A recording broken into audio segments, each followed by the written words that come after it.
Allez, on plonge directement dans le vif du sujet. Il existe un ETF africain qui surperforme massivement en 2025 et pourtant quasiment personne n'en parle. L'analyse qui va suivre, elle va justement décortiquer ce phénomène pour voir ce qui se cache vraiment derrière les chiffres. Plus 60,55%. C'est la performance hallucinante depuis le début de l'année d'un seul et même fonds d'investissement. Et non, ce n'est pas une crypto-monnaie ni une action ultra spéculative. Non, c'est bien un ETF africain, une performance qui écrase la plupart des autres marchés mondiaux, mais qui, étrangement, reste complètement sous les radars. C'est une histoire de croissance cachée qui mérite vraiment d'être racontée. Alors, la question qu'on doit se poser est la suivante. Est-ce qu'on assiste à une bulle spéculative qui serait prête à éclater, ou est-ce que c'est le début d'une tendance de fond bien plus durable? C'est ce qu'on va analyser ensemble dans cette présentation qui vous est offerte par dialbox.fr. Passons maintenant aux chiffres bruts. Et c'est là vraiment qu'on commence à prendre la mesure du phénomène. On parle ici des deux principaux ETF africains. l'iShares MSCI South Africa, ticker EZA, affiche une performance de plus 60,55% depuis janvier. Juste derrière, on a le Vennext Africa Index, l'AFK, qui a atteint plus 57,5%. Mais ce qui est encore plus parlant, c'est la performance sur 5 ans. Ça montre une croissance solide, qui était déjà bien là avant l'explosion de 2025. Et pour bien visualiser l'écart, comparons ces chiffres à des indices qu'on connaît mieux. Le S&P 500 américain est environ plus 12%, pendant que le CAC 40 français, lui, peine à plus 3%. Là, ce n'est plus une simple différence, c'est un véritable fossé. Maintenant, si on prend un peu de recul, sur le long terme, les analyses montrent un rendement moyen de 14% par an pour les investissements en Afrique, contre seulement 7,1% au niveau mondial. L'effet des intérêts composés est colossal. 10 000 € investis en Afrique auraient plus que triplé en 10 ans. D'accord, mais d'où vient cette surperformance? Eh bien, il y a 3 raisons fondamentales. D'abord, une croissance du PIB bien plus forte que dans les pays développés. Ensuite, des valorisations boursières beaucoup plus attractives, on parle du fameux ratio cours sur bénéfice. Et enfin, un afflux record d'investissements étrangers qui a bondi de 75% en 2024. Alors, la question logique, c'est pourquoi est-ce qu'on n'en entend pas parler tous les jours? Il y a en fait 3 barrières psychologiques. La perception du risque, qui est souvent exagérée, le manque de connaissances, même chez les professionnels, et enfin, une barrière d'accès. Ces marchés sont encore trop petits pour les très gros investisseurs institutionnels, ce qui, paradoxalement, crée une fenêtre d'opportunité pour les autres. On a vu les chiffres, c'est impressionnant. Maintenant, regardons de plus près ce qui alimente concrètement cette machine. Plus de 33%. Ça, c'est la performance mensuelle record enregistrée par l'indice des minières d'or sud-africaines en mars 2025, en un seul mois. Un record historique qui a été porté par l'envolée du cours de l'or. Et voici les champions de cette course. Des noms comme Harmony Gold ou Sibanye-Stillwater ont bondi de 48% en mars. Et le platine n'est pas en reste, avec Impala Platinum qui a pris 43%. Ce sont ces entreprises qui sont les véritables piliers de la performance de l'indice sud-africain. Mais il n'y a pas que l'or. La transition énergétique mondiale a un besoin critique de cuivre, et l'Afrique se retrouve au cœur de cet enjeu. La République démocratique du Congo et la Zambie sont des producteurs majeurs, et ils sont aujourd'hui au centre d'une véritable bataille d'influence, notamment entre la Chine et les États-Unis. 1,35 milliard de dollars. C'est la somme qui a été levée par les startups de la tech africaine juste sur les 6 premiers mois de 2025. C'est le signal d'une autre révolution, plus silencieuse, mais tout aussi puissante, celle de la technologie. Et où va cet argent? Principalement dans la fintech. L'Égypte et le Nigeria captent à eux deux plus de 60% des financements. Juste derrière, on retrouve le Kenya et l'Afrique du Sud. Ces 4 pays s'imposent vraiment comme les grands pôles d'innovation du continent. Et le potentiel est gigantesque. Cette projection parle d'un marché des paiements numériques de 1500 milliards de dollars d'ici 2030. Mais ce qui est intéressant, c'est que le véritable moteur de croissance viendra de plus en plus des transactions entre entreprises, le B2B, qui est un marché encore largement sous-exploité.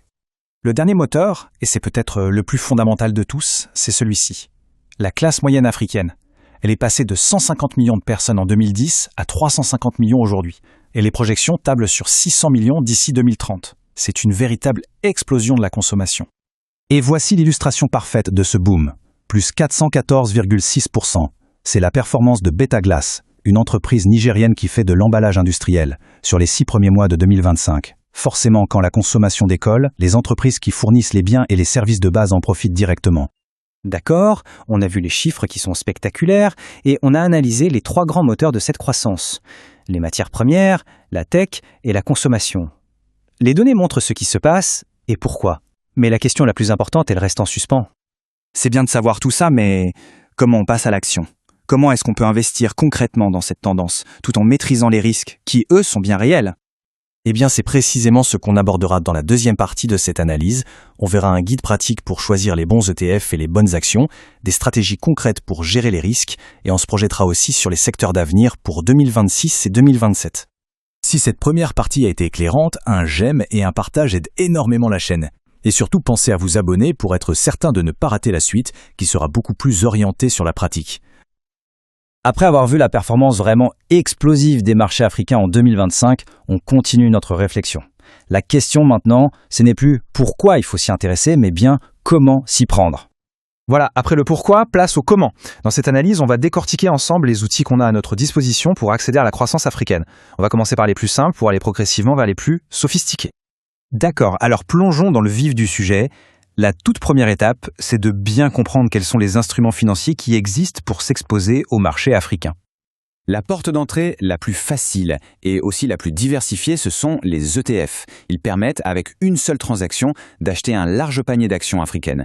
Regardons un peu les deux options principales qui s'offrent à nous. Alors là, on voit bien qu'il y a un choix à faire, un vrai compromis. D'un côté, on a l'ITFE IZECA. Lui, il est 100% concentré sur l'Afrique du Sud, qui est le marché le plus mature du continent. De l'autre, on a l'AFK, qui offre une diversification géographique beaucoup plus large, sur des pays comme le Maroc, le Kenya, le Nigeria. Mais attention, avec des frais un peu plus élevés. Le choix dépend donc vraiment de la stratégie. Est-ce qu'on privilégie la stabilité relative de l'Afrique du Sud, ou est-ce qu'on parie sur une diversification à l'échelle de tout le continent ?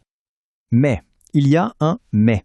Une limitation vraiment majeure pour les investisseurs français. Aucun de ces ETF, même les plus performants, n'est éligible au plan d'épargne en actions, le fameux PEA. Et ça a une conséquence fiscale directe, et pas des moindres. L'investissement doit obligatoirement se faire via un compte titre ordinaire, un CTO, ce qui soumet toutes les plus-values à la flat tax de 30%.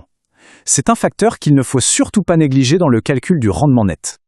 Maintenant, pour une exposition plus ciblée, et donc avec un potentiel de gain plus élevé, il y a l'option d'acheter des actions individuelles. On peut par exemple viser des entreprises bien spécifiques, comme la minière sud-africaine Harmony Gold, ou encore le géant des télécoms kenyens Safaricom.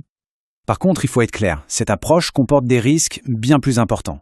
La faible liquidité de certains titres, ça peut entraîner des variations de prix vraiment brutales. Il y a aussi le risque de change. Une dépréciation du rand sud-africain ou du naira nigérien peut très bien effacer une partie des gains. Et puis, bien sûr, il y a le risque politique, qui reste une réalité à ne jamais sous-estimer. La dernière alternative, c'est de se tourner vers des fonds gérés activement comme le JPM Africa Equity. À la différence des ETF qui suivent passivement un indice avec des frais bas, ici, on paye des frais plus élevés, entre 1,5 et 2,5%. En échange de quoi ? Eh bien, de l'expertise d'un gérant qui sélectionne lui-même les actions. C'est un pari, en fait, sur sa capacité à faire mieux que le marché. Passons maintenant à la construction d'une stratégie. Parce que posséder les outils, c'est une chose, mais savoir comment les utiliser, c'est ce qui est essentiel, surtout quand on fait face aux risques qui sont propres à ces marchés.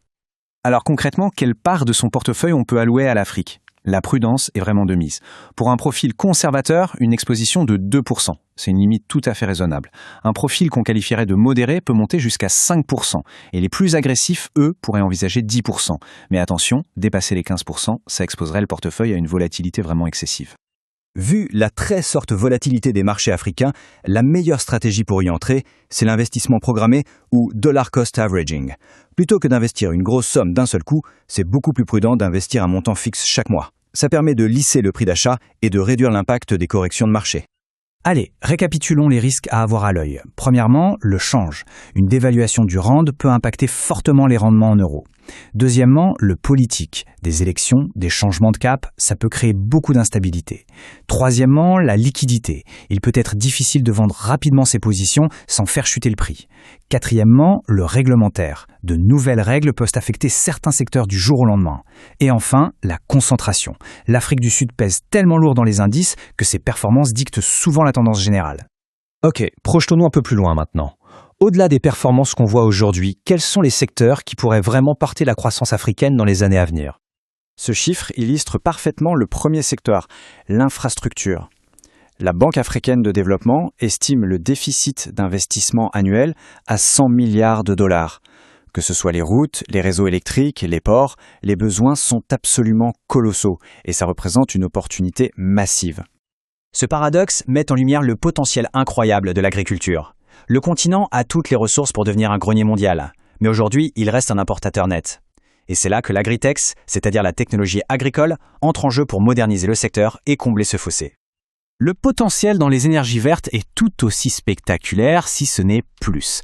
L'Afrique reçoit le meilleur ensoleillement du monde, mais elle ne représente qu'un tout petit % de la capacité solaire installée. Le décalage entre la ressource naturelle et son exploitation actuelle est juste immense. Et enfin, n'oublions pas le tourisme qui connaît un très fort rebond. Des destinations comme le Rwanda, le Kenya ou le Maroc affichent une croissance vraiment dynamique et attirent de nouveau les voyageurs et les investissements dans tout le secteur hôtelier. Bon, alors, qu'est-ce qu'on doit retenir de tout ça? Rassemblons un peu tous les éléments pour former une conclusion éclairée. Voilà les 3 points vraiment essentiels. Premièrement, la performance, c'est un fait, on ne peut pas le nier. Deuxièmement, l'accès est simple via les ETF, sur un compte titre, mais il faut absolument prendre en compte la fiscalité. Et troisièmement, les risques existent, ils sont bien réels, mais ils peuvent être maîtrisés avec une allocation prudente et une bonne diversification. S'il ne fallait retenir qu'une seule recommandation stratégique, ce serait celle-là. L'investissement programmé. Dans des marchés aussi volatiles, essayer de deviner le meilleur moment pour entrer, c'est une mission quasi impossible. Lisser son point d'entrée, c'est de loin la méthode la plus sage. Un point crucial, et j'insiste là-dessus, cette analyse se base sur des données à un instant T. Les marchés évoluent très vite, il est donc impératif de faire ses propres recherches et de toujours vérifier les informations les plus récentes avant de prendre la moindre décision. Après cette analyse des outils, des stratégies et des risques, la question centrale, elle, demeure. Est-ce qu'on est face à une opportunité unique de se positionner sur la croissance de demain ou est-ce que c'est un pari dont les risques, notamment politiques et monétaires, sont tout simplement trop importants? La réponse finalement dépendra du profil de risque de chacun, de son horizon de temps et bien sûr de sa propre conviction.